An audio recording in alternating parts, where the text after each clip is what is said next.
Mahigit 7 bilyon na ang mga tao sa daigdig. May iba't ibang lahi, kultura at wika. Parami ng parami ang nandarayuhan at sa mga lupaing nililipatan nila, nagiging hadlang sa tunay na komunikasyon ang mga pagkakaibang ito. Pero may isang grupo ng mga tao mula sa iba't ibang panig ng daigdig na pinagbubuklod ng dalisay na wika ng katotohanan. Sama-sama silang nakikinabang sa espiritual na pagkaing inihandang mabuti at isinalin sa mga wikang nakakaantig sa kanilang puso. Paano isinasagawa ang pagsasalin? At paano ka magkakaroon ng bahagi sa katuparan ng hula na ang walang hanggang mabuting balita ay ipahahayag sa bawat bansa, tribo at wika?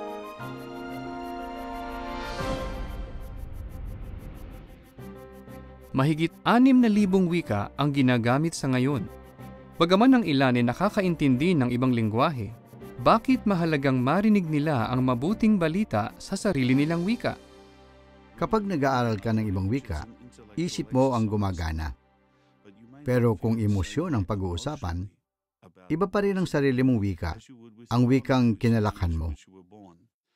Sa Tahiti, marunong magsalita ng Tahitian at French ang mga tao. Noong nandun kami ng asawa ko, may nakausap kaming pamilya. Marunong ng konting Ingles ang nanay. Tinanong ko siya, anong mas madali sa iyo, French o Tahitian? Sabi niya, pareho lang. Sabi ko, sa anong wika ka nananaginip? Pareho din. Tapos sabi ko, pag galit ka sa asawa mo, anong wika ang ginagamit mo? Tahitian. Ipinapakita noon na ang wika malapit sa puso natin.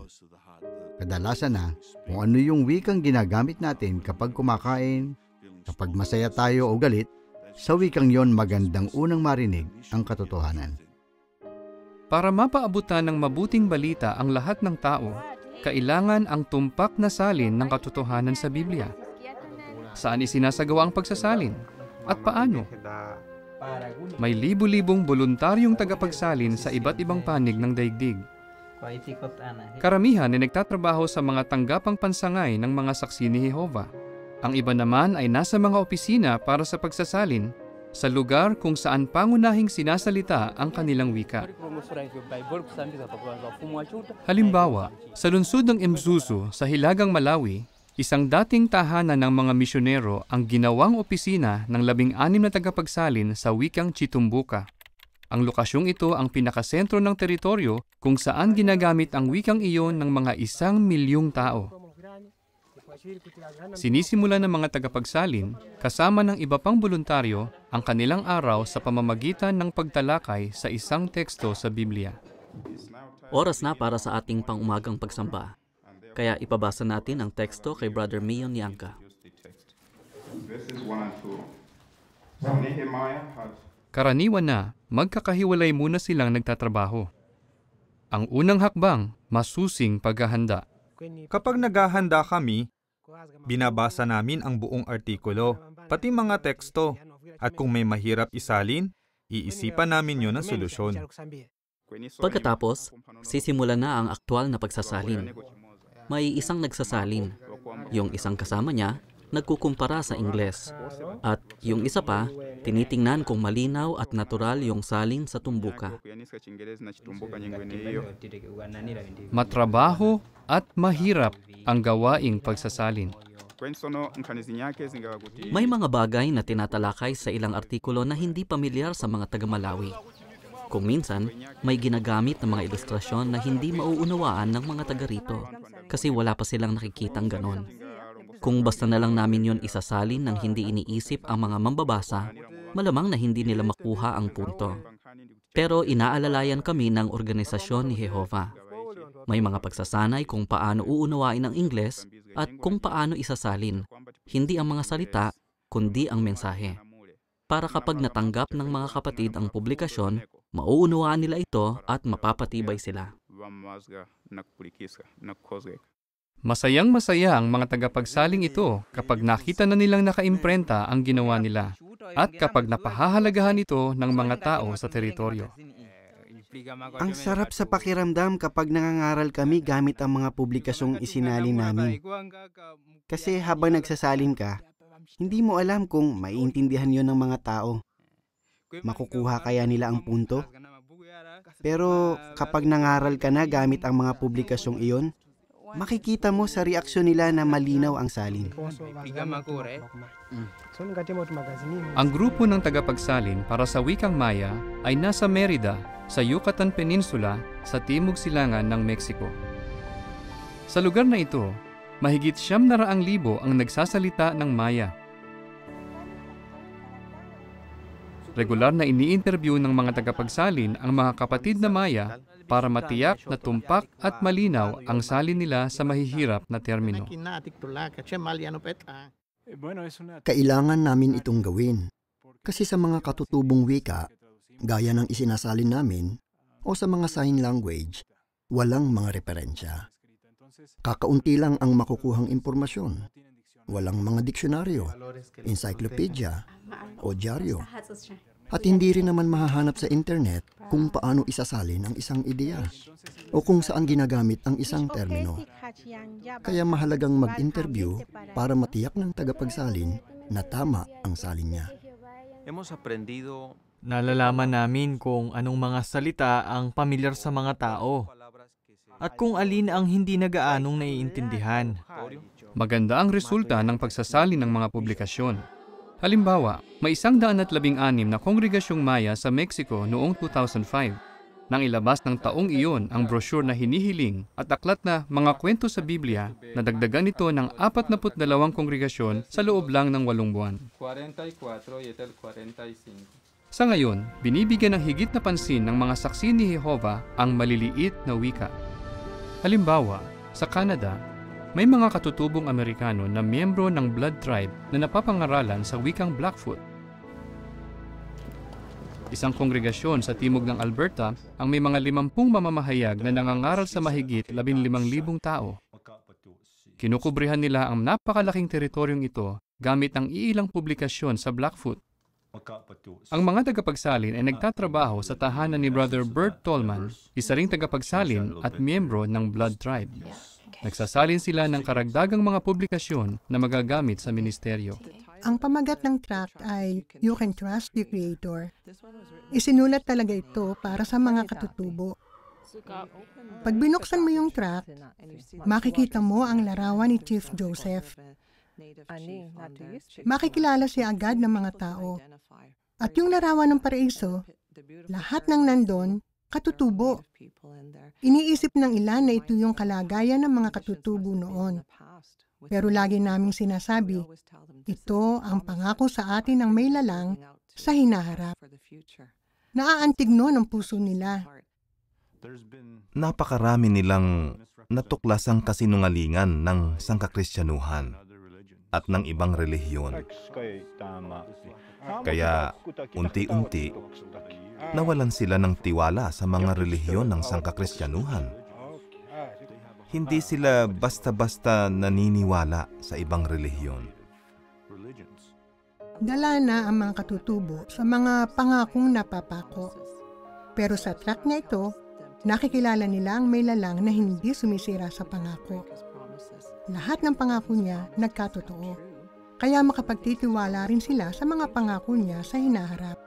Kapag nakikita nilang may espesyal na tract para sa kanila sa wikang Blackfoot, makikita mo sa mata nila na napakasaya nila. Parang sinasabi nila, wow, para sa amin to? Naalala ko yung isang batang babae. Pinakita ko sa kanya yung tract, tapos kinuha niya yun sa kamay ko. Tiningnan niya, tapos sabi niya, para sa mga katutubo to?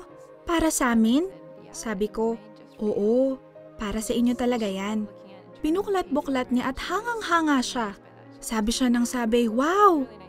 Nakakatuwang makita yung ganong reaksyon kasi damang-dama nila na espesyal sila, na mahal sila ng may lalang at hindi sila binabaliwala. Nababasa namin sa yearbook na malaking suporta ang ibinibigay sa mga katutubo sa ibang bansa. At hindi namin akalain na bibigyang pansin din kami. Kaya kapag nakikita namin ang suporta sa amin, naaantig kami. Napapatibay kami nito na ibigay ang aming buong makakaya para marami ang matulungan namin.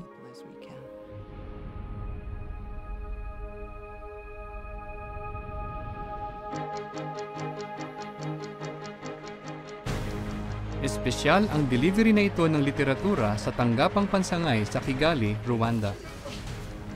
Ang literatura ay isinalin sa Rwanda, inimprinta sa Estados Unidos, isinakay sa barko patungong South Africa, at 8 araw na ibinyahe ng truck hanggang sa makarating dito. Nalulugod ang lupong tagapamahala na ilabas ang kumpletong bagong sanlibutang salin ng banal na kasulatan sa wikang Kinyarwanda. Inteko nyobozi yishimiye kubatangariza ko Bibiliya yuzuye ubuhinduzi bw'isi nshya yasohotse mu Kinyarwanda.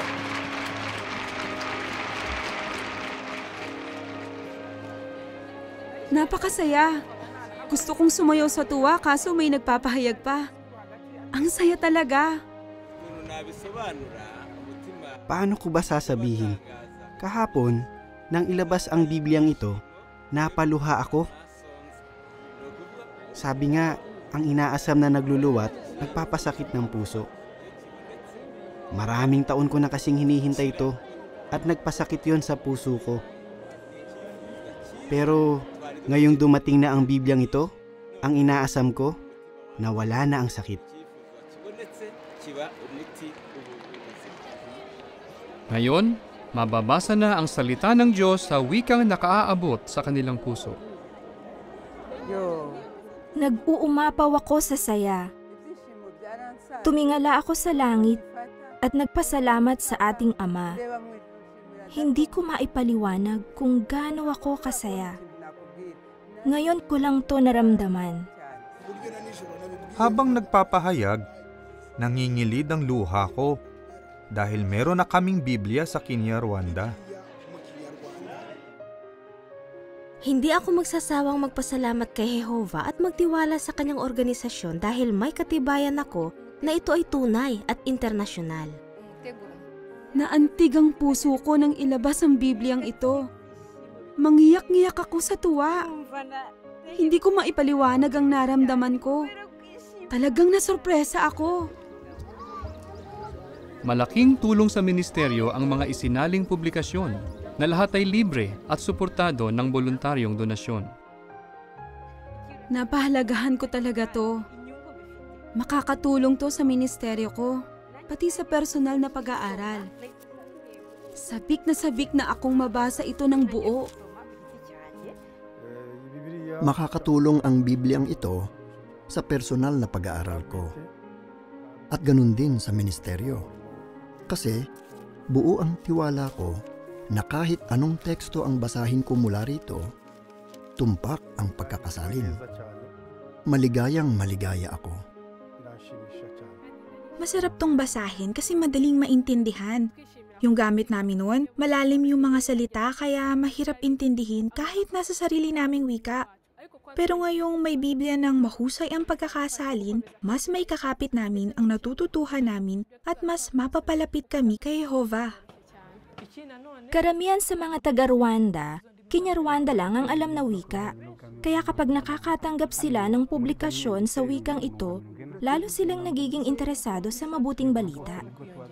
Kamakailan lang, naantig din ng iba pang inilathalang publikasyon ang mga kapatid sa Rwanda.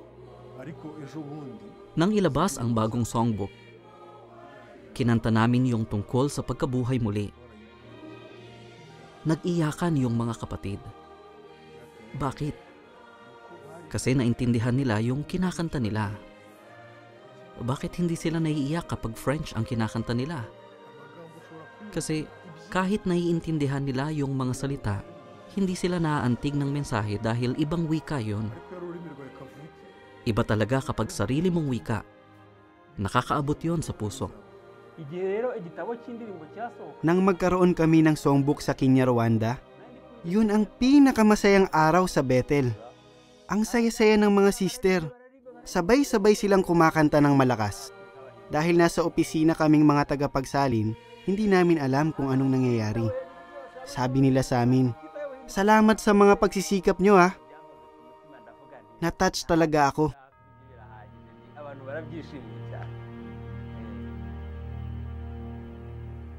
Mahigit 1 siglo ng prioridad ng mga saksi ni Jehovah ang pagsasalin ng katotohanan sa Biblia. Habang ginagawa ang videong ito, nagsasalin na kami sa mahigit 600 wika At parami pa iyon ng parami. Walang ibang grupo ang nangahas na gawin iyon. Ang bantayan ay isinasalin sa mahigit 200 wika, at ito lang ang magasing regular na inilalathala sa mga 50 wika. Sa iba pang lengguwahe, mga saksi ni Jehova lang ang naglalathala ng literaturang libre at madaling makuha. Karaniwan na, mas mabilis ang pagdami ng mga mamamahayag sa mga wikang ito kumpara sa pandaigdig na average. Nitong nakaraang mga taon, binigyan ng higit na pansin ang pagsasalin ng Biblia. Noong 2005, ang kompletong bagong sanlibutang salin o mga bahagi nito ay mababasa sa 56 na wika. Pero sa loob lang ng 7 taon, pagsapit ng 2012, umabot na ito sa 117.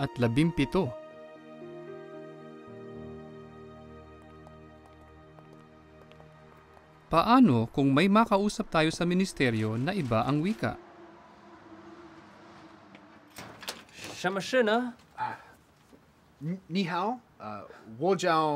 Pwede tayong magkabisa ng ilang salita o maikling presentasyon sa wikang iyon. At pwede nating gamitin ang inilaang mga publikasyon. Unang-una, titingnan nila kung may magagamit silang publikasyon, gaya ng booklet na Good News, at aalamin nila kung ano ang wika ng kausap nila. Tapos, ipapabasa nila yung mensahe na nakaimprenta doon. Pinasisigla din namin ng mga mamamahayag na pumunta sa website. Maraming publikasyon doon sa iba't ibang wika na pwede nilang iimprenta at ibigay agad sa nakausap nila. Nakakatuwang makita yung ekspresyon sa mukha ng tao kapag sa mismong araw na yon o kahit kinabukasan ay bumalik agad ang mga saksi na may dala-dala ng publikasyon sa wika niya. Kung gagamit ka ng please follow up form para sa mga nakausap mong iba ang wika, isang saksing kapareho niya ng wika ang pakikisuyuang dumalaw sa kanya. Ang tanggapang pansangay ang mag-aasikaso nito. Good morning. Good morning. May nakausap akong interesado. Pakipadala na lang po. Walang problema. Thanks. Ang ibang mamamahayag ay nag-aaral pa nga ng ibang wika at nag-e-enroll sa mga klaseng inorganisa ng bawat sangay. Ang mga mamamahayag na ito ay nag-aaral ng wikang Chinese para makapangaral sa dumaraming Chino sa New Jersey, USA. Mas lumakas ang loob ko na mangaral sa wikang Chinese. Sa halip na mag-Ingles ako at mag-sorry sa kausap ko na kunti lang ang alam kong Chinese, napipilitan akong gamitin sa larangan ang natutuhan ko sa klase. Itinuturo sa klase na gamitin agad sa larangan ang mga natutuhan nila. Kadalasan, mabilis na tumutugon ang mga nakakausap nila. Sa unang bahay pa lang, pinapasok na agad kami ng mga nakausap namin kasi hangang-hanga sila na nag-aaral kami ng Chinese. Imbitahan mo lang yung mga tao, dadalo na sila. Excited sila, nakakatuwa. Gusto nilang malaman ang katotohanan. Gusto nilang malaman, bakit kayo nag-aaral ng Chinese Ang hirap-hirap ng wikang to. Kapag sinabi namin na, kasi gusto naming magturo ng Biblia at ipaalam sa mga tao ang magagandang pangako dito, nagiging interesado sila. Kapag gumawa ka ng higit pa sa paglilingkod at maganda ang kinalabasan, ang sarap sa pakiramdam. Para sa ilan, ang pag-aaral ng ibang wika ay nagbubukas ng daan para sa higit pang paglilingkod. Maraming mamamahayag ang lumipat sa ibang bansa para makapangaral sa teritoryong banyaga ang wika. Nakatulong ng husto sa Ecuador ang mga kapatid na lumipat sa mga lupain na may malaking pangangailangan. May naglilingkod ditong mga 600 banyaga galing sa 23 bansa. Iba-iba ang edad at kalagayan nila sa buhay. Yung iba, may maliliit pang ang anak. Yung mga kabataan ginagamit ang lakas sa pagpunta sa mahihirap na teritoryo. Naglalakad, nagbibisikleta o sumasakay sa kahit anong masasakyan. Yung mga may edad naman, nagpapatibay sa kongregasyon. Lahat yan, nakatulong sa pagsulong sa Ecuador. Gusto naming maglingkod sa mabungang teritoryo kung saan talagang tumutugon yung mga tao. At gusto rin namin ng higit na panahon sa ministeryo. Sa bansa namin, kailangan namin magtrabaho ng husto. Pero nang lumipat kami sa lugar na simple ang buhay, mas lumaki ang panahon namin sa paglilingkod. Maganda naman sa kongregasyon namin noon. Mahirap lang maghanap ng study. May 7 elder doon. Pero kapag nabalitaan mong may mga kongregasyon na isa lang ang elder o wala pang ang elder at alam mong malaki ang maitutulong mo, masasabi mo talaga, wow, eto na yon. Doon ko gustong maglingkod. Naging mas mabunga ang ministeryo nila sa mga lupaing ito kaysa sa mayayamang bansa na iniwan nila. Dati, wala akong study. Hindi ko po inisip noon na magkaka-study ako. Pero ngayon, may mga return visit na ako, mga study. Mas madaling maganap dito. Marami pong nakikipag-usap, gusto nilang mag-study, sumusulong sila. Minsan nga po, wala pang 1 taon na babautismohan na sila. Ito, isang halimbawa kung paano ka pwedeng pagpalain. May mag-asawang naglingkod dito ng 10 taon. Nakita nila na dumami ang mga kongregasyon. Mula 2, naging 10. Nakatulong yung brother sa pagtatatag ng 5 bagong kongregasyon. At sa loob ng 10 taong yon, mga 2 Bible study nila ang nababautismohan kada taon. Bukod sa mabungang ministeryo, may iba pang pagpapala ang mga mag-asawang may anak. Isang dahilan kaya namin to ginawa kasi gusto naming mag-focus sa mga anak namin. Mabilis lumaki ang mga bata, kaya wala na kaming sinayang na oras. Lumipat kami dito para mas mabigyan sila ng panahon at matulungan silang maging matatag sa katotohanan. Dito, may oras kami para sa isa't isa bilang pamilya. Yun ang importante. Mas marami kaming panahon sa ministeryo at sa pagre-relax. At malaki ang naging pagsulong ni Drew mula nang dumating kami dito. May espiritual na mga tunguhin na siya noon. Pero ngayon, sinasabi na niya na gusto niyang maglingkod sa Bethel, maging misyonera, at kababautismo lang niya. Tumagos sa puso niya ang katotohanan. Yun ang pinakamalaking pagpapala sa amin, ang makitang sumusulong siya. Ang saya-saya namin dito. Ang daming gustong magpa-study, mauhusay yung study ni na mami at daddy. Nakakatuwa talaga. Hindi kami nakapokus sa material. Sa ilalim ng kaharian ng Diyos, baliwala na yon. Nakapokus na lang tayo sa gawain ni Jehovah. Masaya kami dito, nagkakaisa, makabuluhan ang buhay namin. Pero mayroon ding mga hamon. Mas maraming dapat gawin. Kaya nga ito tinatawag na paglilingkod kung saan mas malaki ang pangangailangan. Mas maraming dapat gawin sa kongregasyon, pagsasanay sa mga kapatid, at maging sa ministeryo. Mahaba ang mga nilalakad, kung minsan kilo-kilometro, kaya nakakapagod. Pero mas masaya, kasi alam mong ganito mo talaga dapat gamitin ang buhay mo. Wala ka nang hahanapin pa. Wala kaming pinanghihinayangan. Ito ang gusto namin. Ang kagandahan sa pagsasalin, napapatunayan nitong mahal ni Jehovah ang bawat tao. Mula noong panahon ng pagtatayo ng Tore ng Babel, kitang-kita natin ang pagkakabahabahagi ng mga tao sa buong daigdig dahil sa wika. Pero ang bayan ng Diyos ay pinagkakaisa ng dalisay na wika ng katotohanan. Ibang-iba ang mga saksi ni Jehovah sa anumang organisasyon. Kasi meron tayong mga voluntaryong nagsasalin ng mensahe ng Biblia sa iba't ibang wika para magkaroon tayo ng iisang kaisipan, iisang layunin, at lahat tayo ay makasamba sa iisang Diyos, si Jehovah.